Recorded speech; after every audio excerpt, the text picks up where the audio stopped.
Our corn is stolen, never doubt of that. Ill luck has followed us in all we're at, and since no compensation has been offered against war loss, I'll take the easement proffered. God's soul it shall be indeed, none other. John whispered back to him, Be careful, brother. The miller is a terrible man for slaughter. If he should wake and find ye with his daughter, he might do injury to you and me. Injury? Him? I coot him not a flea. Alan rose up, toward the wench he crept. The wench lay flat upon her back and slept. And ere she saw him, he had drawn so nigh, it was too late for her to give a cry. To put it briefly, they were soon at one. Now Alan play, for I will speak of John. John lay there, still, for quite a little while, complaining and lamenting in this style. A bloody joke, Lord, what a chance to miss! I shall be made a monkey of for this. My mate has got some comfort in his for his harms. He has the miller's daughter in his arms. He took his chance, and now his needs are sped. But I'm a sack of rubbish here in bed, and when this jape is told in time to come, they'll say I was a softy and a bum. I'll get up too and take what chance I may, for God helps those that help them theirselves, they say. He rises, steals toward the cradle, lifts it, and stepping softly back again, he shifts it, and lays it by his bed upon the floor. The miller's wife soon after ceased to snore, began to wake, rose up, and left the room. And coming back, she groped about in gloom, missing the cradle John had snatched away. Lord, Lord, she said, I nearly went astray, and got into the student's bed. How dreadful! There would have been foul doings. What a bedful! At last she gropes to where the cradle stands, and so, by fumbling upwards with her hands, she found the bed, and thinking naught but good, since she was certain where the cradle stood, yet knew not where she was, for it was dark, she well and fairly crept in with the clerk, then lay quite still, and tried to go to sleep.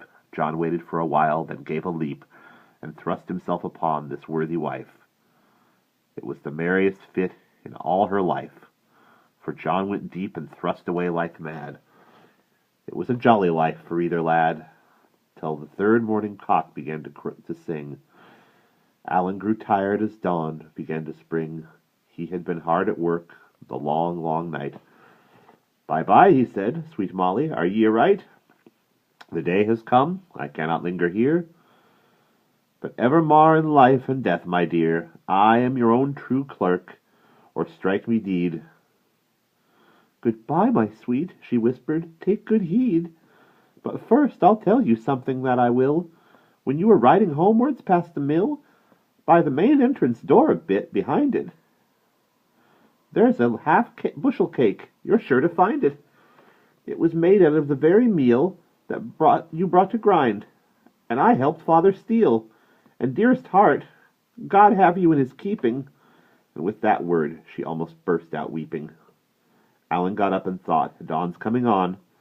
Better get me back and creep in beside John. But there he found the cradle in his way. By God, he thought, I nearly went astray. My heat is tottering with my work to neat. That'll be why I cannot get a reet. I cannot get a reet. This cradle tells me I have lost my tether. You must be the miller and his wife together. And back he went, groping his weary way, and reached the bed in which the miller lay, and thinking it was John upon the bed, he slid in by the miller's side instead. Grabbing his neck with no more ado, he said, Shake yourself! Wake up, you pig's head, you! For Christ's soul, listen! Oh, such noble games as I had it, I tell you, by St. James! 3 times this neat from midnight into morn, the miller's daughter helped me grind my corn. Well, you've been laying in your cowardly way. You scoundrel, said the miller. What'd you say? You beast, you treacherous blackguard, filthy rat. God's dignity, I'll murder you for that. How dare you be so bold as to fling mud upon my daughter? Come of noble blood. He grabbed at Alan by his Adam's apple, and Alan grabbed him back in furious grapple, and clenched his fist and bashed him on the nose. Down Miller's breast a bloody river rose, and onto the floor his nose and mouth all broke. They wallowed like 2 porkers in a poke, and up and down and up again they go, until the miller tripped and stubbed his toe, spun round, fell down backwards on his wife.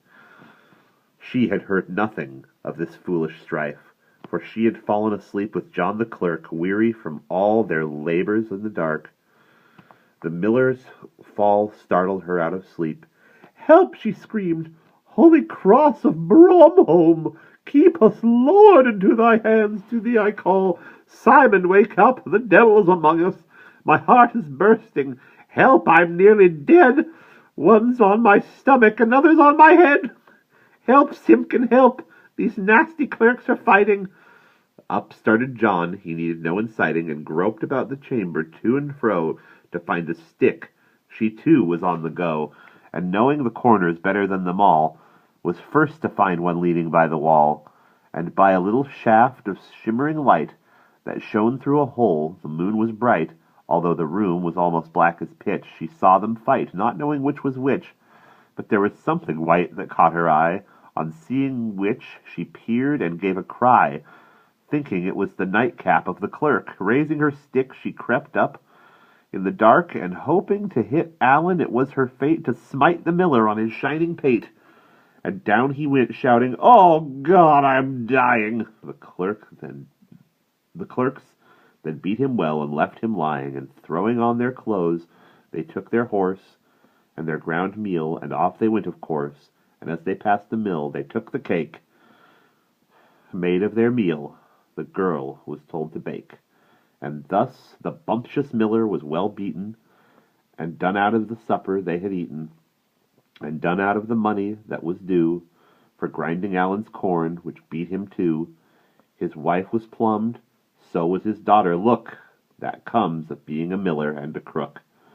I heard this proverb when I was a kid: do evil and be done as you did. Tricksters will get a tricking, so they say, and God that sits in majesty on high bring all this company, great and small, to glory. Thus I have paid out the miller with my story.